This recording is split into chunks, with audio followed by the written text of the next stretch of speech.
वर्तमान समय बड़ा खबर आम कही रखुचु ओडिशार परवर्ती मुख्यमंत्री होगापी जाउछंती मोहन चरण माझी। वर्तमान समय बड़ा खबर पुणी थे कही रखुचु ओडिशार परवर्ती मुख्यमंत्री होगापी जाउछंती मोहन चरण माझी। ओडिशार परवर्ती मुख्यमंत्री मोहन चरण माझी जे कि आसंता काली शपथ नेबे।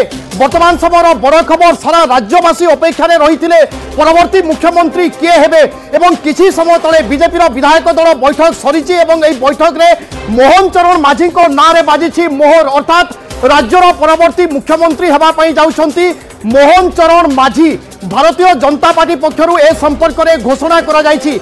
विधायक दलर नेता निर्वाचित होइछंती मोहन चरण माझी एवं वर्तमान सांविधानिक प्रक्रिया आरंभ हेबो अर्थात मोहन चरण माझी वर्तमान सरकार गठन करबा पई राज्यपाल निकट में दाबी करिवे एवं अनुमति मागिबे। मोहन चरण माझी अनेक ना को नहीं चर्चा होतिला किंतु यारी भितरे शीर्ष नेतृत्व बा विधायक दल बैठक में निष्पत्ति निया जायछि। मोहन चरण माझी विधायक दल नेता भाव में निर्वाचित होइछंती एवं साधारणतः आमे देखे जे विधायक दल नेता भाव में निर्वाचित हुअंती से ही मुख्यमंत्री भाव में दायित्व नियंती। तेणु ओडिशार परवर्ती मुख्यमंत्री बा नुआ मुख्यमंत्री मोहन माझी होगापी जाउछंती एवं मोहन माझी